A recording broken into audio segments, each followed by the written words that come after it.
Hi, I'm Cody from Markertek, and today I'm going to show you how easy it is to build one of our professional XLR cables.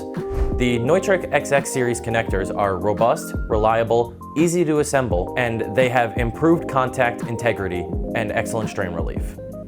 We'll also be using the Canare L4E6S cable. Featuring a Star Quad design for exceptional noise reduction, this cable delivers excellent EMI and RFI rejection while maintaining superior signal integrity. Quick note, Star Quad cables have a slightly higher capacitance than a simple twisted pair, which could theoretically affect very long runs or high impedance sources. But for typical mic line level cables, this is negligible. Here at our shop, we use lead-free rosin core silver solder, and we highly recommend that as well. So to build an XLR cable, the tools you'll need is the Neutrik XX Series connectors, the male and female, a jacket stripper, wire strippers, 16 to 26 gauge. We'll be using 22 gauge. A nice pick, your lead-free solder, a soldering iron, and some snippers and cutters, and just a strong vise to hold it in place. Today we're using the Neutrik male connector and female connector. They each come with their own housing, connector, strain relief, and boot. We also offer different colors of boots and the rings that go on the boots as well. We're gonna open these up and you'll see we have the housing, boot, strain relief, and connector. And it'll be the same thing on the female side. So I like to line mine up all nice, just like that. And we'll throw these there just to the side. Okay. Now, it's very important to remember to always put your boots on before doing anything else. Trust me, I've gotten in a pickle. So we're gonna throw one on each side. Doesn't matter how far down it goes. Now, we're gonna take our wire jacket strippers. These are the correct size for this. I believe it is a RG59. So we're gonna go about a 1/2 inch to 3/4 of an inch down the jacket, and we're just gonna give it a nice simple, just like that. And we're gonna do it the same on the other side as well. Just like that. We can throw those to the side. Now, I like to grab my handy dandy pick here, and I will just slowly start pulling the jacket away. Just like this.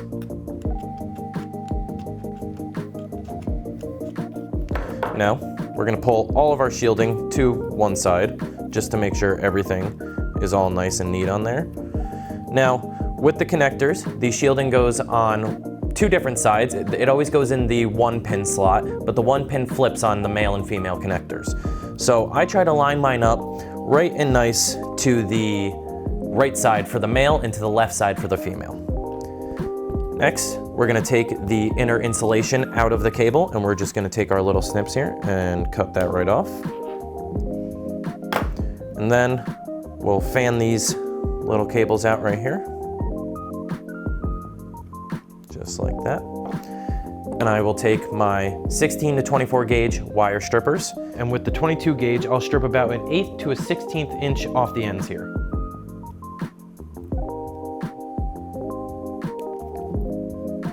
Next, we're gonna twist together the light colors.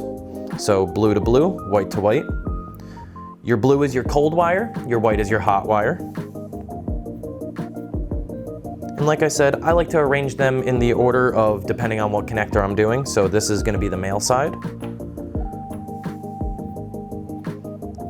And it should look like that. Now, we're gonna do the same thing on the female side. We're gonna slowly pick out our shielding. You wanna make sure you don't go too fast on this because you could pull some of the shielding out. Just like that. Now, I'm gonna pull this one to the left side because of where it is on the connector in the 1-pin slot. Get a little more. There we go. So, pull it to the left side, and then you can just give it a nice little twist with your fingers, just like that. Same thing as before, unravel this inner insulation and clip the insulation off. Just throw that to the side for now.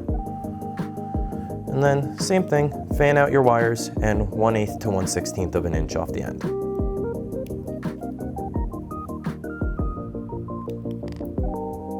Now, like wires together, so blue to blue as our cold, and white to white as our hot. Now, you should have a cable that looks just like this. Each end nice and stripped. Now, I'm gonna put these into my vise just to hold them steady. And this is where we're gonna tin the wires here. So I'll take my soldering iron. I have it at 800 degrees. You can go anywhere from 750 to 825 normally. And I'll take some of this nice soldering iron off, or solder material, sorry. Make sure this is nice and clean and ready to go. And I like to hold my pinkies on here just for a nice rest, make sure my hands aren't shaking too much. And we'll just connect these right over the wire. Sometimes it takes a minute. There you go. So we're gonna go, we're just gonna put it right over like that. And you'll see it'll adhere to the wire very well. And same thing on this one, just like that. Wipe a little bit of the excess off.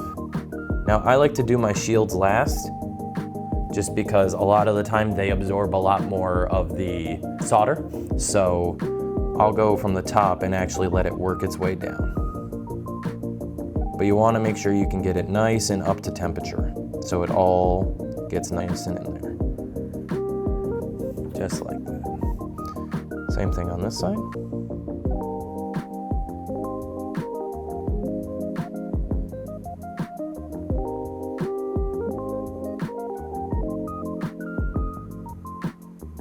Perfect. Now we have our wire tinned, as you can see here. We're gonna clip some of the ends off just because you don't really want that nice loose shield that's sitting there at the end. So we're gonna just throw that to the side, get it all nice. Same thing with these, just the little guys at the end here. You can see there's a little bit of extra.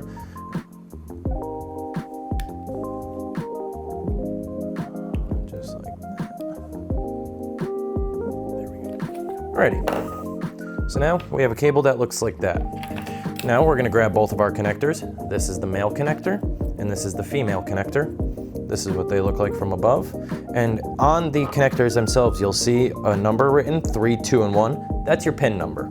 So the shield always goes in 1, your hot always goes in 2, and your cold always goes in 3. So we're gonna throw this guy right in our handy dandy vise here. And you can do this multiple different ways. I prefer to fill my solder cups first. So I'll go through, hold my hot iron to it, let it get up to temperature just a little bit, and then I'll just slowly let the solder do the rest of the work in there until you can see it gets nice and filled up, like that. And if you move around your iron a little bit, that'll do it too. Just like that. Cool. So now I will take the male side of my cable that we prepared before, and I'll hold it up nice and even to the thing like this. So you can almost tell right here that we have the shield going to the 1 pin here, the cold going to the 3 pin here, and the hot going to the 2 pin here. So what I like to do is I'll get my cup nice and hot before even doing it, and you'll actually see that it kind of turns to liquid a little bit, and then I'll just drop my cable right in there. It's kind of hard to tell, but just like that. And then I do the same thing on all of them. So I'll make my 3 pin nice and hot, and then I'll just kind of press that right into there. Wipe off that little bit of excess, line it up. Be careful not to burn yourself. Then we'll just do it again on this side. Perfect. All right. Now we have a fully connected solder job. We'll take our strain relief. This can just pop right over the cable, just like that. And you'll actually see here that on each side of the connector, there's an indentation. That lines up with these guys right here. So we'll just slide that up like that, just like so. And then this guy will slide right over the top. Then you pull your boot up and you twist. And now you have a perfectly done male side of the connector. We'll go over to the female side now. Same thing as before. We're gonna grab our connector itself. Now keep in mind, the pins are flipped on this one. So this guy right here is the 1, this guy right here is the 2, and this guy right here is the 3. We're gonna do the same thing as before. Fill up the cups, get them nice and hot, and then we'll put the cable in. So I'm just gonna drop some solder into there.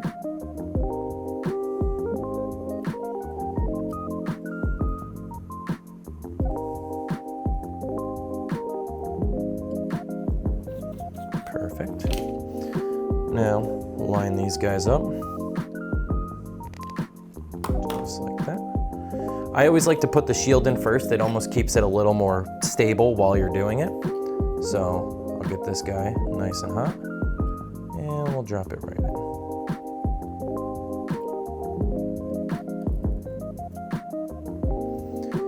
Also, if you put a little less solder, you can always add more. Depending on how you see it, how you look at it, you can have a little less, a little more. It really depends on what you're doing here.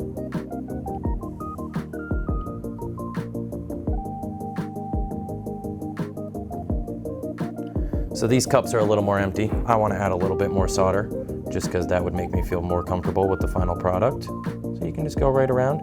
Now be careful, you don't want to melt the jacket on the cable or else that could cause, it could cause a short in the cable.